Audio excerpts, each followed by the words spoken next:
আমি ফুরফুরা দরবার শরীফের একজন পীরজাদা হিসাবে, এই দেশের নাগরিক হিসাবে আমি যেভাবে দেখছি আমার রাজ্যে আমার দেশে যে অন্যায় অরাজকতা শুরু হয়েছে, এর বিরুদ্ধে আমরা আগামী দিন একটা বৃহত্তর আন্দোলন প্রতিবাদ সভা একটা আমরা করার পরিকল্পনা নিয়েছি।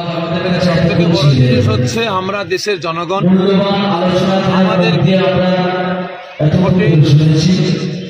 আজকে তারা প্রধানমন্ত্রী হয়েছে, মুখ্যমন্ত্রী হয়েছে, হওয়ার পরে আজকে আমাদের রকমের পরিকল্পনা আপনারা লক্ষ্য করুন।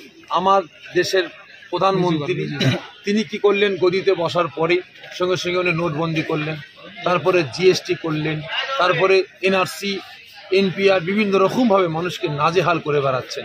আজকে বলছে আধার কার্ড লিঙ্ক করতে হবে, আই কার্ড লিঙ্ক করতে হবে, প্যান কার্ড লিঙ্ক করতে হবে, তারপরে রেশন কার্ডের লিঙ্ক করতে হবে, এই নাম সংশোধন করতে হবে, এটা করতে হবে, ওটা করতে হবে, নানান রকমভাবে আজকে দেশের জনগণকে পরেশান করে মারছে।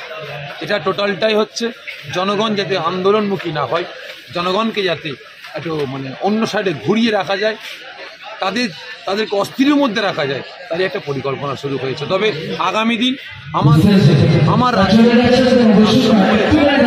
অরাজকতা শুরু হয়ে গেছে। আগামী দিন আমার দেশের জনগণকে শেষ করার, ধ্বংস করার, গরিব বানানোর বিভিন্ন রকমের চক্রান্ত শুরু হয়েছে। আমি তাই আপনাদের মাধ্যম দিয়ে আমার দেশের জনগণের কাছে আমি অনুরোধ করব, সে হিন্দু, মুসলমান, দলিত, আদিবাসী, শিখ, পাঞ্জাবি যেই হন না কেন, প্রত্যেকের কাছে অনুরোধ করব যে আগামী দিন আমরা যদি সক্রিয় মজবুত না হই, তাহলে আমাদেরকে আমার দেশের নেতা নেত্রীরা নাকে দড়ি দিয়ে যেমন দেখবেন ওই গরুকে নিয়ে মাঠে ঘুরায় রাখালরা, ঠিক এরাও আমাদেরকে নাকে দড়ি দিয়ে ঘুরাতে আরম্ভ করবে। এই যে গরিব যা হাল দেখলাম রাজ্যের, যা প্রকল্প চালু হচ্ছে, এটা সাধারণ মানুষ বা গরিব মানুষের তো ক্ষতি হওয়ার লক্ষণ। আর ধর্মগুরু হিসেবে কি বলবেন, কি বার্তা দিতে চাইছে সাধারণ মানুষের যে একটা এই ভয়াবহ যে একটা আতঙ্ক যে ভাবনা বার করছে মুখ্যমন্ত্রী, কি বলবেন? আমার রাজ্যের মুখ্যমন্ত্রী সহ আমার দেশের প্রধানমন্ত্রী যেভাবে অসহায় মানুষগুলোকে, দেশের নাগরিকগুলোকে নাজেহাল করে বেড়াচ্ছে, এর বিরুদ্ধে আমি আপনাদের মাধ্যম দিয়ে আমি দেশের একজন নাগরিক হিসাবে, দেশের একজন ভোটার হিসাবে আমি প্রত্যেকের কাছে অনুরোধ করব, আপনারা প্রত্যেকে মজবুত হন, সক্রিয়ভাবে অন্যায়ের বিরুদ্ধে গর্জে উঠুন। আসুন সকলে মিলে এই সমস্ত ফাঁদের বিরুদ্ধে আমরা গর্জে উঠি। যদি আমরা এইসব ফাঁদের বিরুদ্ধে গর্জে না উঠি, তাহলে আগামী দিন তাদের ফাঁদে পড়ে গিয়ে আমরা জড়িয়ে মরব।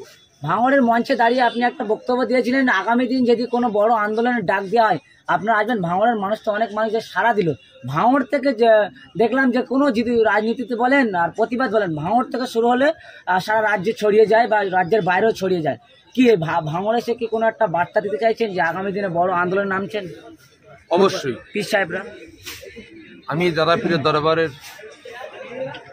দাদা পীরের একজন খানদানের আওলাদ, আমি ফুরফুরা দরবার শরীফের একজন পীরজাদা হিসাবে, এই দেশের নাগরিক হিসাবে আমি যেভাবে দেখছি আমার রাজ্যে আমার দেশে যে অন্যায় অরাজকতা শুরু হয়েছে, এর বিরুদ্ধে আমরা আগামী দিন একটা বৃহত্তর আন্দোলন প্রতিবাদ সভা একটা আমরা করার পরিকল্পনা নিয়েছি।